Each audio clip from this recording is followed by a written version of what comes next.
Hot place. Starring lion. Today we are doing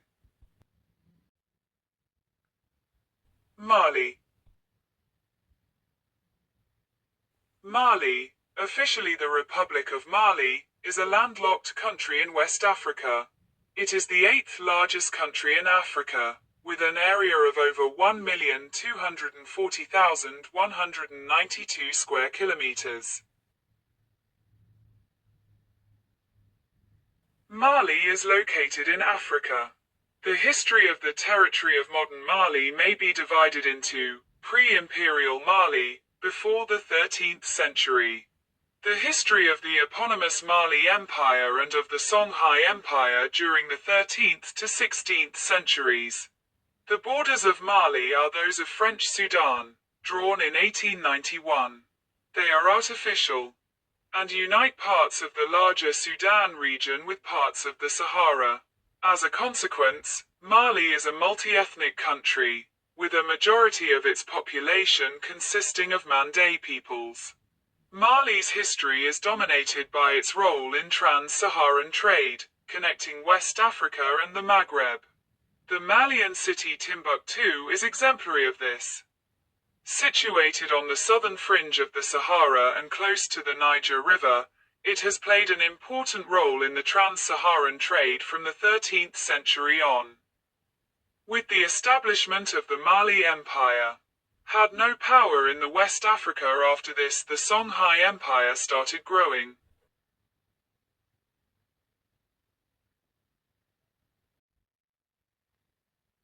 The Sahara was often drier, but also more rain for a long time than it is today. Hence, it was a place uninhabitable for humans 325,000 to 290,000 years ago, and 280,000 to 225,000 years ago.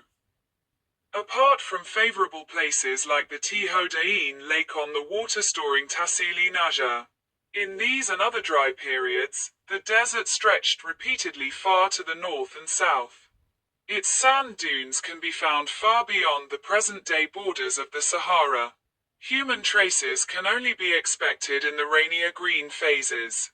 It is possible that anatomically modern humans, which perhaps developed in the said isolated phase 300,000 to 200,000 years ago south of the Sahara, already in the long green phase over 200,000 years ago, the water-rich area at that time. Even around 125,000 to 110,000 years ago, there was an adequate network of waterways that allowed numerous animal species to spread northward, followed by human hunters. Huge lakes contributed to this, such as the mega Lake Chad, which at times covered over 360,000 square kilometers.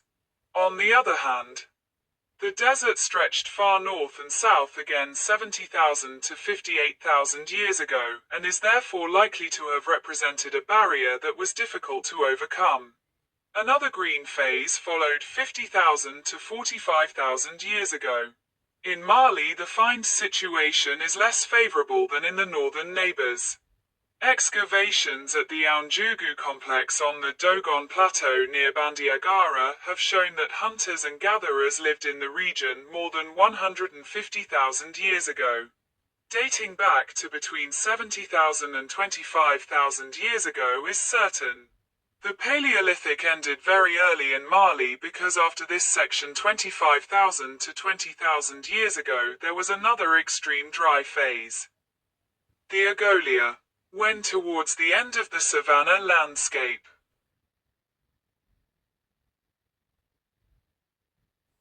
After the end of the last maximum expansion of the northern ice masses towards the end of the last glacial period, the climate was characterized by much higher humidity than it is today.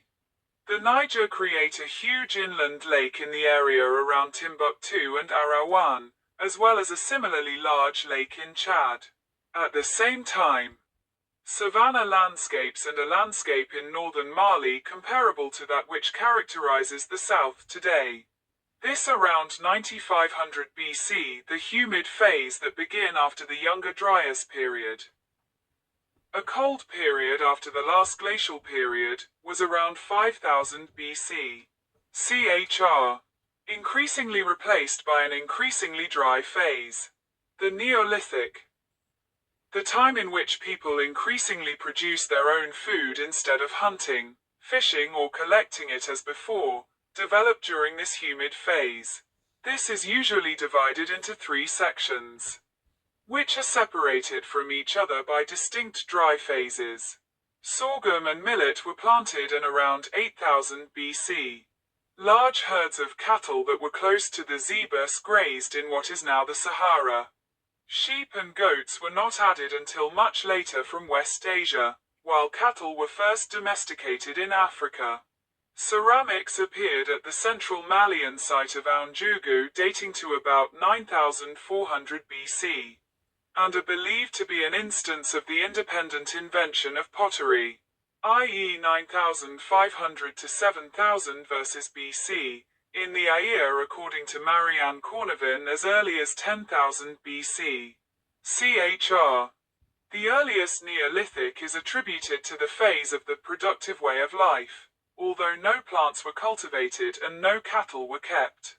In Mali, the Ravin de la Mouche site, which belongs here, was date to an age of 11,400 to 10,200 years. This site belongs to the Aunjugu complex on the Yame, where all eras since the Upper Paleolithic have left trace, and the oldest ceramics in Mali to 9400 BC was date. In Ravin de la Mouche, artifacts could date between 9500 and 8500 BC. The site Ravin du Hibou II can be date to 8000 to 7000 BC. Thereafter, where the said oldest ceramic remain were found in the course of a research program that has been running since 1997 in the two gorges, a hiatus between 7000 and 3500 BC occurred. BC because the climate was too unfavorable, even for hunters and gatherers. The Middle Neolithic of the Dogon Plateau can be recognized by grey, bifacial stone tools made from quartzite. The first traces of nomadic cattle breeders can be found, again, around 4000 BC, whereby it was around 3500 BC. The relatively humid climate came to an end. Excavations in Karkari-Chinkat, 2500–1600 BC, and possibly in Village de la Frontière, 3590 calories BC, prove this, as do studies on Lake Fati. The latter consisted continuously between 10,430 and 4,660 bpas, evidenced by layers of mud on its eastern edge. A 16 centimeters thick layer of sand was dated around 4500 BP, which provided evidence that the region dried out around 1000 years later than on the Mauritanian coast. 1000 years later, the dry phase, which apparently drove cattle nomads from the east to Mali, reached its peak.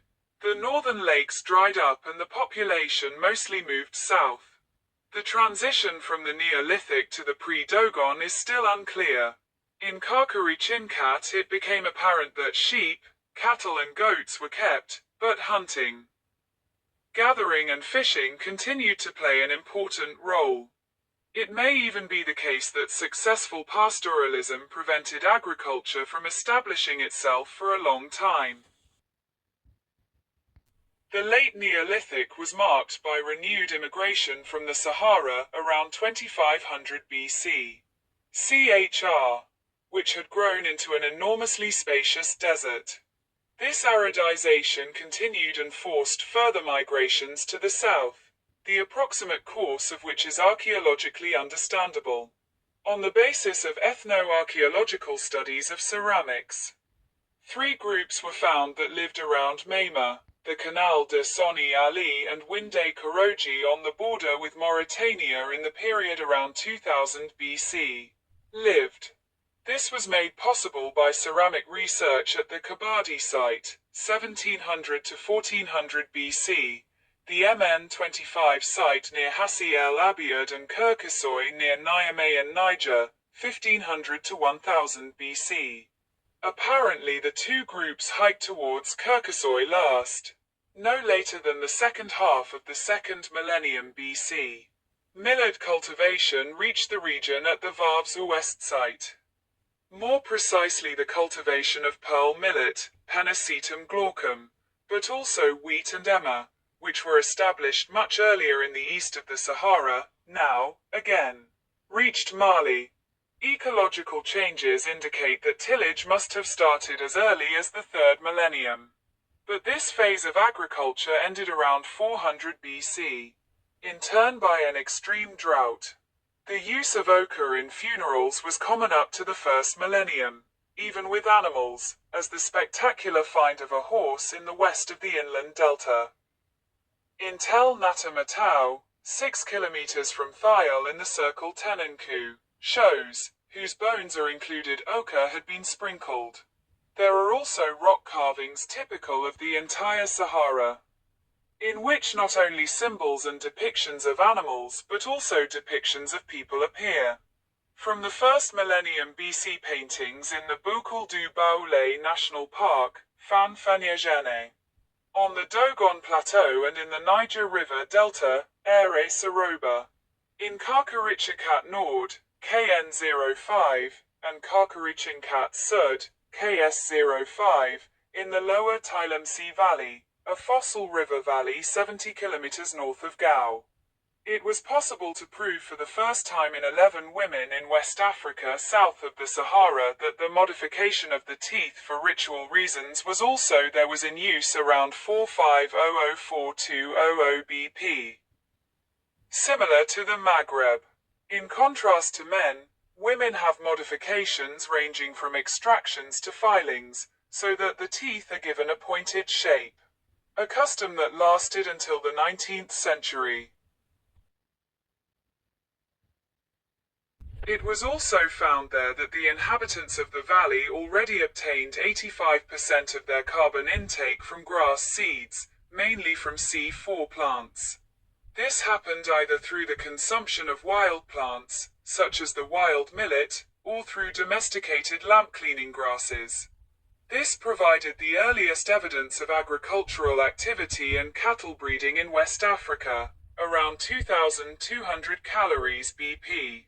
The sites of the Dar Tichit tradition in the Mema region, a former river delta west of today's inland delta, also known as the Dead Delta, belong to the period between 1800 and 800 and 400 BC.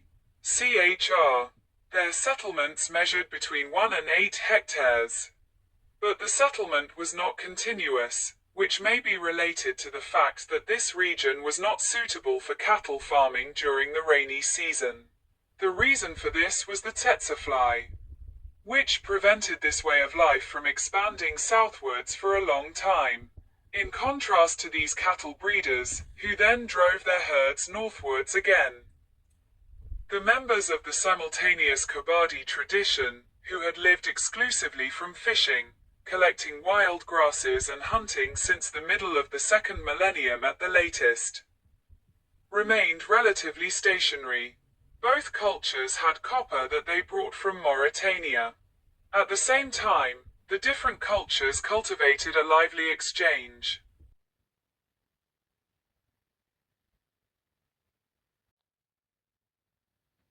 A series of early cities and towns were created by Mande peoples related to the Soninke people, along the middle Niger River, in Mali, including at Dia, which begin from around 900 BC, and reached its peak around 600 BC, and at Jene Jeno, which was occupied from around 250 BC to around 800 AD.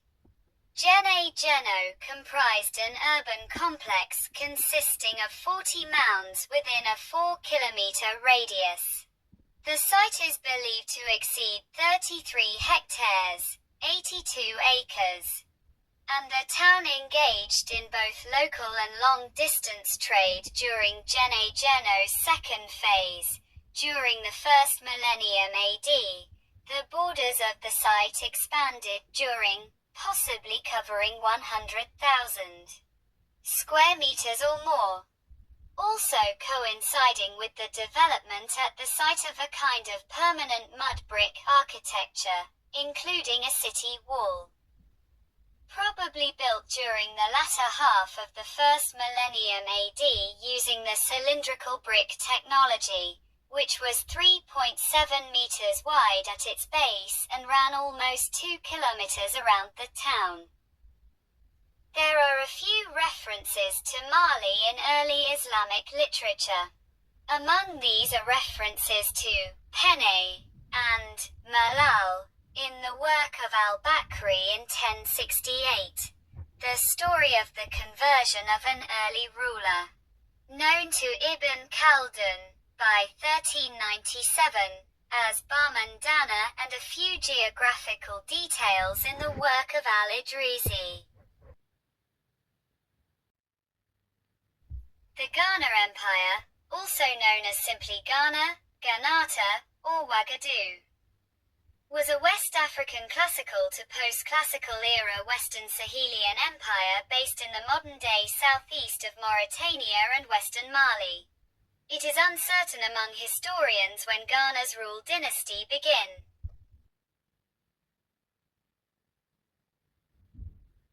The first identifiable mention of the imperial dynasty in written records was made by Muhammad ibn Musa al-Khwarizmi in 830. Further information about the empire was provided by the accounts of Cordoban scholar al-Bakri when he wrote about the region in the 11th century.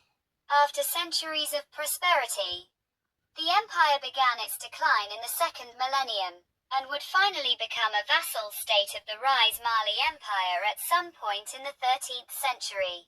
Despite its collapse, the empire's influence can be felt in the establishment of numerous urban centers throughout its former territory. In 1957, the British colony of the Gold Coast, under the leadership of Kwame Nkrumah, named itself Ghana upon independence.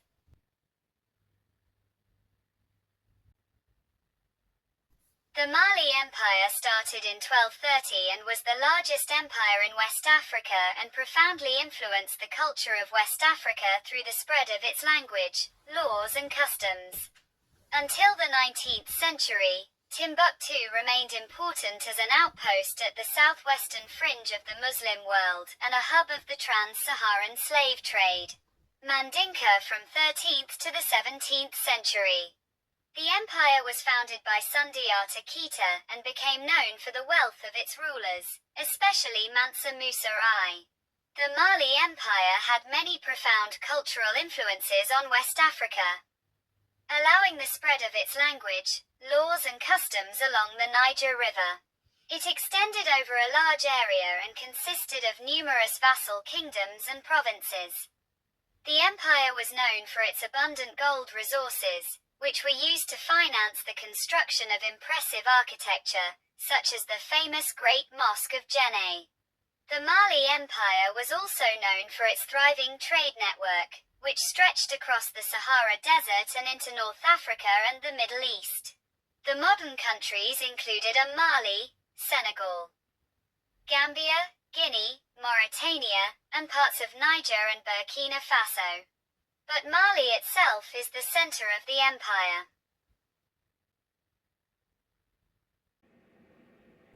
The Mali Empire began to weaken by the mid-14th century. The Songhai took advantage of this and asserted their independence.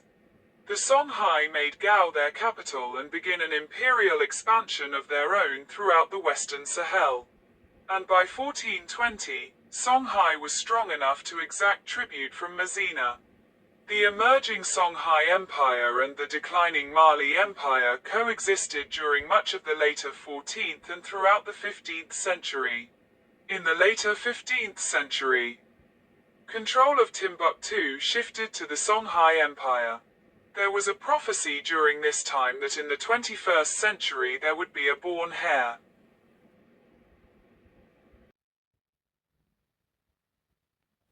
The Songhai Empire eventually collapsed under the pressure from the Moroccan Saadi dynasty. The turning point was the Battle of Tondubai of the 13th of March 1591. Morocco subsequently controlled Gao, Timbuktu, Jenne, also seen as Jenny, and related trade routes with much difficulty until around the end of the 17th century. After the collapse of the Songhai Empire, no single state controlled the region. The Moroccans only succeeded in occupying a few portions of the country. And even in those locations where they did attempt to rule, their hold was weak and challenged by rivals. Several small successor kingdoms arose. The most notable in what is now Mali were Bambara Empire or the Kingdom of Segu, Kingdom of Kata, Kanadugu Kingdom, Masina, Tukula Empire, Wasulu Empire.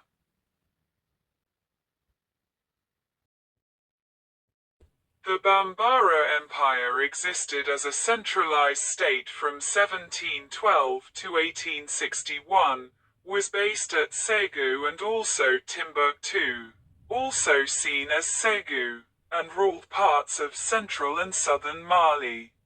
It existed until El Hajj Umar Tall, a Tukula conqueror, swept across West Africa from Fou to Touro.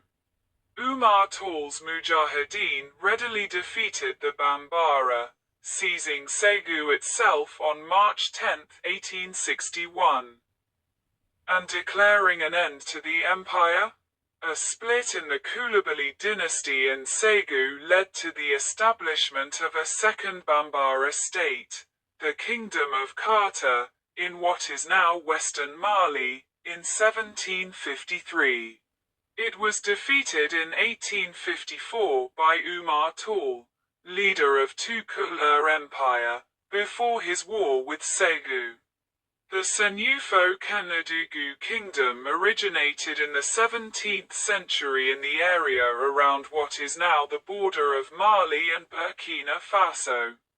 In 1876, their capital was moved to Sikasso. It resisted the effort of Samori Chur, leader of Wasulu Empire, in 1887, to conquer it, and was one of the last kingdoms in the area to fall to the French in 1898. An Islamic-inspired uprising in the largely Fullerina Niger Delta region against rule by Segu in 1818 led to the establishment of a separate state. It later allied with Bambara Empire against Umar Tall's Tukula Empire, and was also defeated by it in 1862. This empire, founded by El Hajj Umar Tall of the Tukula peoples, beginning in 1864, ruled eventually most of what is now Mali until the French conquest of the region in 1890. This was in some ways a turbulent period, with ongoing resistance in Messina and increasing pressure from the French. The Wasulu or Wasulu Empire was a short-lived, 1878 to 1898, empire, led by Samori Chur in the predominantly Malinke area of what is now Upper Guinea and southwestern Mali, Wasulu.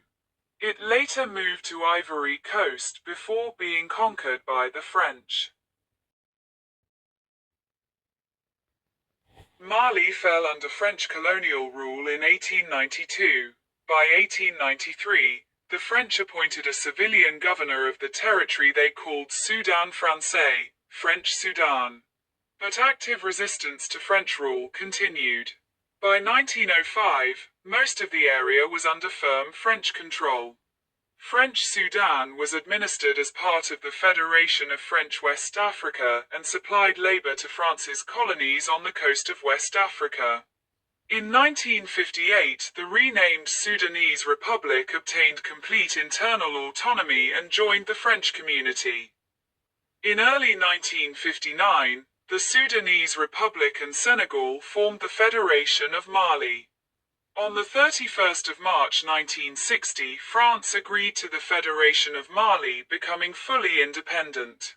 On the 20th of June 1960, the Federation of Mali became an independent country and Modibo Keïta became its first president.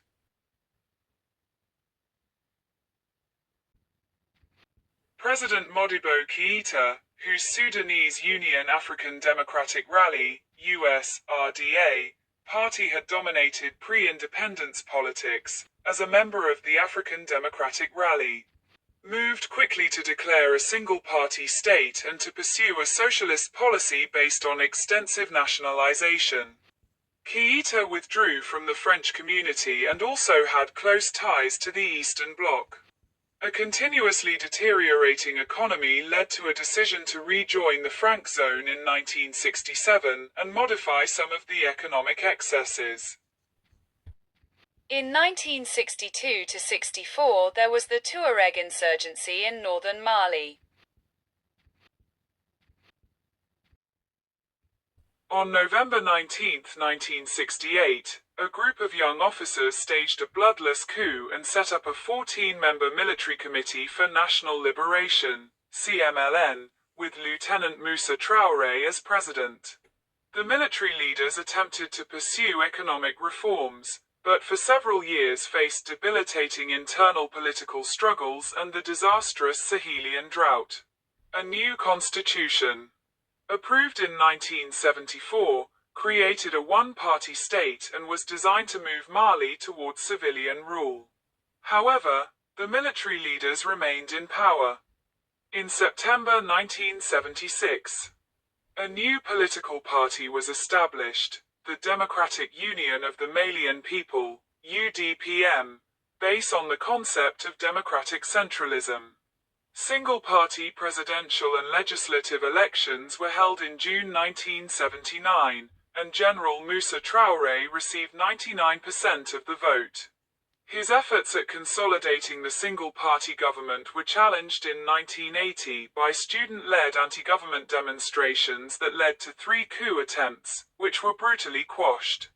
The political situation stabilized during 1981 and 1982, and remained generally calm throughout the 1980s. In late December 1985, however, a border dispute between Mali and Burkina Faso over the mineral-rich Agacha Strip erupted into a brief war. The UDPM spread its structure to circles and arrondissements across the land.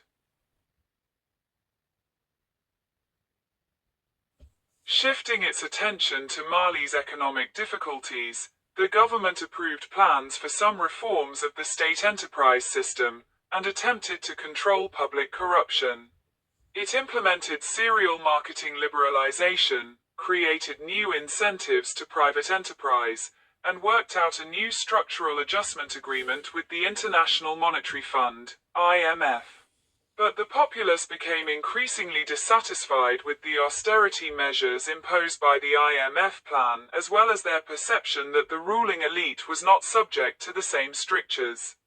In response to the growing demands for multi-party democracy then sweeping the continent, the Traoré regime did allow some limited political liberalization. In National Assembly elections in June 1988, multiple UDPM candidates were permitted to contest each seat, and the regime organized nationwide conferences to consider how to implement democracy within the one-party framework. Nevertheless, the regime refused to usher in a full-fledged democratic system. By 1990, cohesive opposition movements began to emerge, including the National Democratic Initiative Committee and the Alliance for Democracy in Mali, Alliance pour la Démocratie au Mali, ADEMA.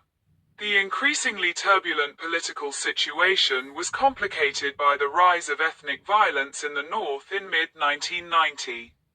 The return to Mali of large numbers of Tuareg who had migrated to Algeria and Libya during the prolonged drought increased tensions in the region between the nomadic Tuareg and the sedentary population. Ostensibly fearing a Tuareg secessionist movement in the north, the Traoré regime imposed a state of emergency and harshly repressed Tuareg unrest. Despite the signing of a peace accord in January 1991, unrest and periodic armed clashes continued. Conaré stepped down after his constitutionally mandated limit of 2 terms and did not run in the 2002 elections. Touré then re-emerged, this time as a civilian. Running as an independent on a platform of national unity, Touré won the presidency in a runoff against the candidate of Adema, which had been divided by infighting and suffered from the creation of a spin-off party, the Rally for Mali. Touré had retained great popularity because of his role in the transitional government in 1991-92. The 2002 election was a milestone, marking Mali's first successful transition from one democratically elected president to another, despite the persistence of electoral irregularities and low voter turnout. In the 2002 legislative elections, no party gained a majority. Touré then appointed a politically inclusive government and pledged to tackle Mali's pressing social and economic development problems.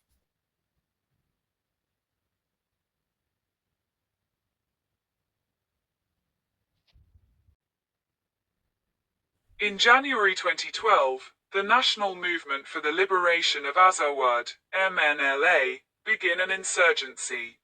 Rebel troops from the military appeared on state TV on the 22nd of March 2012, announcing they had seized control of the country, citing unrest over the president's handling of the conflict with the rebels.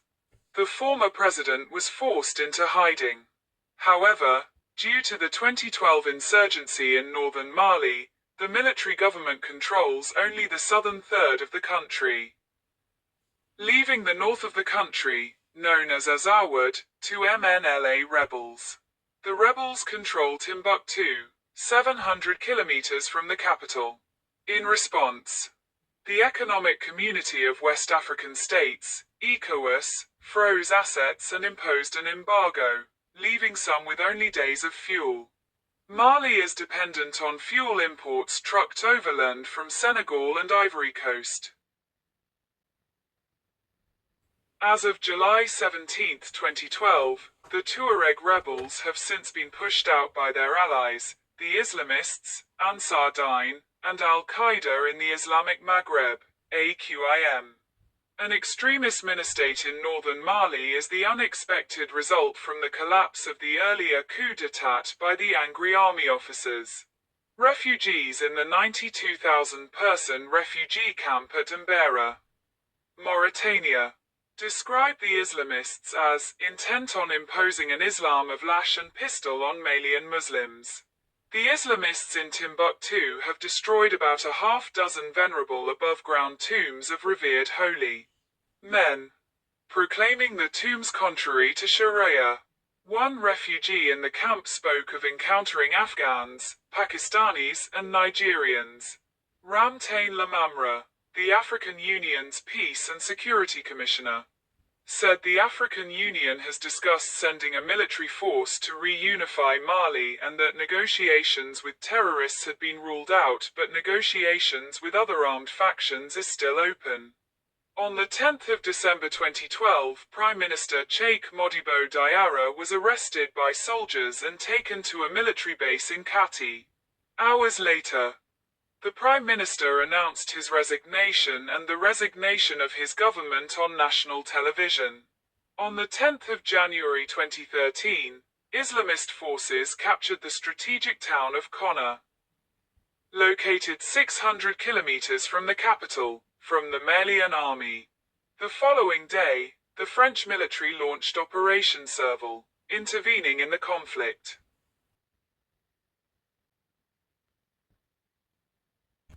By the 8th of February, The Islamist-held territory had been retaken by the Malian military, with help from the international coalition. Tuareg separatists have continued to fight the Islamists as well. Although the MNLA has also been accused of carrying out attacks against the Malian military. A peace deal between the government and Tuareg rebels was signed on the 18th of June 2013.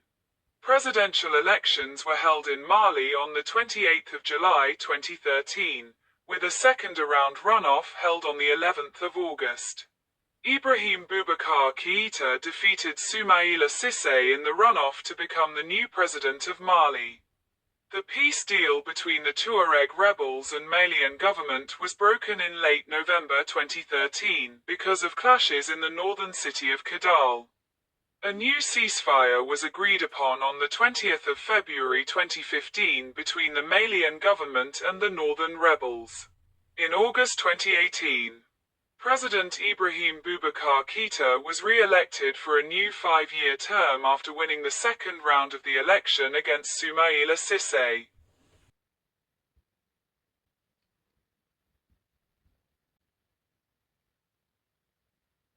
Since the 5th of June 2020th Street protests calling for the resignation of President Ibrahim Boubacar Keïta began in Bamako.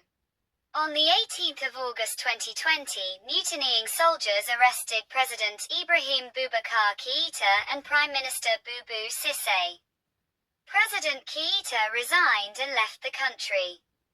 The National Committee for the Salvation of the People led by Colonel Assimi Goïta took power, meaning the fourth coup happened since independence from France in 1960. On the 12th of September 2020. The National Committee for the Salvation of the People agreed to an 18-month political transition to civilian rule.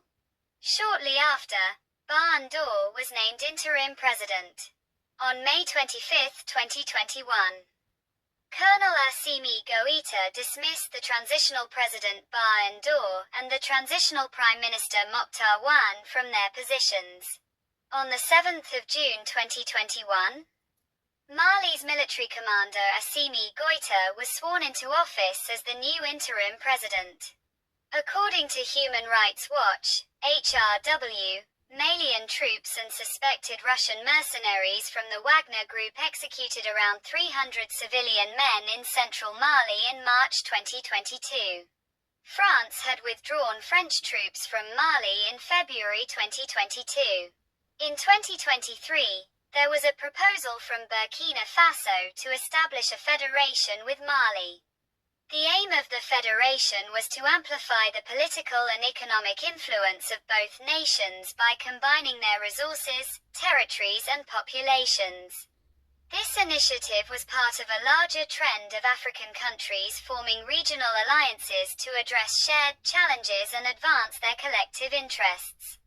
The proposal faced criticism and opposition due to concerns over cultural, historical, and economic differences between the two countries, as well as issues regarding the distribution of power and resources and potential loss of national sovereignty.